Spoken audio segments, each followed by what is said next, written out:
আল্লাহ তাআলা মা বাবার জন্য আলাদা ফরম্যাটে দোয়া শিখাইছেন, আমরা সবাই জানি সেটা। কত মায়ার কথা। রব্বির হামহুমা, হে আমার রব, আমার মা আমার বাবা যে চলে গেছেন তাদের প্রতি আপনি একটু রহম করিয়েন আল্লাহ, আপনি একটু দয়া করিয়েন আল্লাহ। কিরকম দয়া? আমি ছোট থাকতে তারা যেরকম দয়া করেছে। আমাদের বাবা মা বাচ্চাদের প্রতি কতটা মায়া করেন, যারা সন্তানের বাবা হয়েছেন তারা সবাই টের পান কি পান না? কিন্তু আমরা মরার পর কিছুদিন কান্নাকাটি করার পর এরপর বাবা মাকে ভুলে যাই। আমরা আমাদের জগতে ব্যস্ত হয়ে পড়ি। আমাদের বাবা মা কিন্তু তাদের জীবদ্দশা আমাদেরকে ভুলতেন না।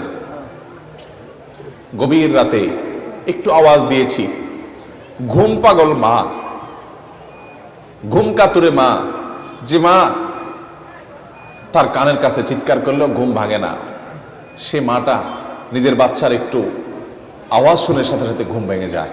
বেশিরভাগ বাবা, পৃথিবীতে বহু খারাপ মানুষ আছে ভাই, কোনো খারাপ বাবা খুব একটা নাই, হাতে গোনা দুই একটা বিচ্ছিন্ন ঘটনা ছাড়া। সন্তানের জন্য বাবা কি না করে বলে।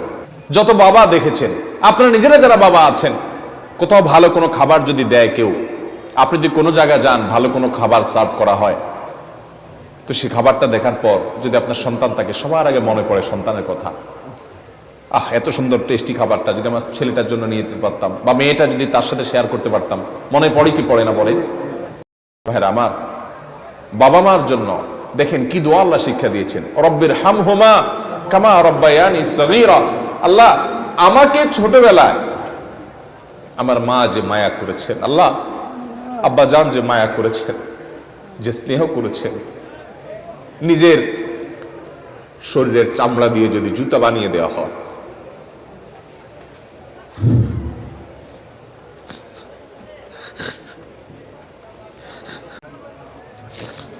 তবুও বাপ মার ঋণ কখনো শোধ করা যাবে না।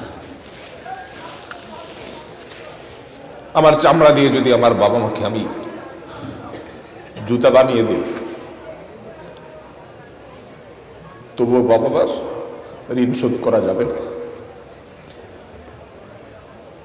মসজিদে হারামে এক ব্যক্তি তার মাকে কাঁধে নিয়ে হজের মতো কঠিন কষ্টসাধ্য কাজ, একাই চলা যায় না হজে, কোথায় আরাফাত, কোথায় মিনা, কোথায় মুজদালিফা, কোথায় মক্কা, তওয়াফ, সাই,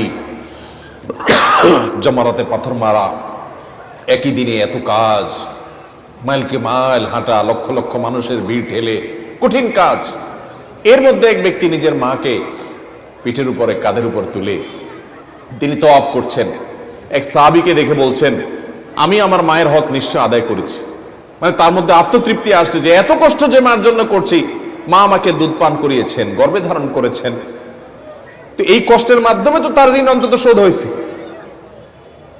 ওই সাহাবী বললেন, না, হয় নাই, এটা সম্ভব না যে তুমি মায়ের ঋণকে এভাবে তুমি কাঁধে নিয়ে 2, 4, 5 দিন 10 দিন কষ্ট করলে আর তার ঋণ শোধ হয়ে যাবে, সম্ভব না। আব্দুল ইবনে আব্বাস রাদিয়াল্লাহু তাআলা আনহু বলেছেন যে তুমি বাবার সামনে এরকম জামা ঝাড়া দিয়েছো যা ধুলা পরিষ্কারের জন্য, সামনে তোমার বাবা বসা ছিলেন, তুমি বেয়াদব। কারণ পৃথিবীর আল্লাহ রাসূলের পর সবচেয়ে বেশি তোমার শ্রদ্ধা পাওয়ার উপযুক্ত তোমার মা এবং বাবা। আমরা বেশিরভাগ মানুষ মা বাবার কদর করি না। আপনি যত পাষাণ হন, আপনার বাবা আপনার কাছে যত, তার অনেক কাজে হয়তো আপনি অসন্তুষ্ট হন, তিনি হয়তো কিছু ভুলভাল করেন, তিনি হয়তো কিছু উল্টাপাল্টাও করেন, আপনার কষ্ট হয়, টের পাবেন যেদিন এই বটবৃক্ষের ছায়া মাথা থেকে সরে যাবে। মাহফিল শেষ করে যখন বের হতাম, আব্বাজান ফোন দিতেন, যত রাত হোক, আমার গ্রামে মাহফিল হলে চা বানায় বসে থাকতেন, যত রাত হোক, পেরেশান হয়ে যেতেন। এখন আর কেউ ফোন দেওয়ার মতো নাই যে ফোন দিয়ে খবর নেবে। ভাইরা আমার, আল্লাহ রাব্বুল আলামিন আমাদের মা বাবার প্রতি আমাদের কর্তব্য পরিপূর্ণ আদায় করার তৌফিক দান করুন।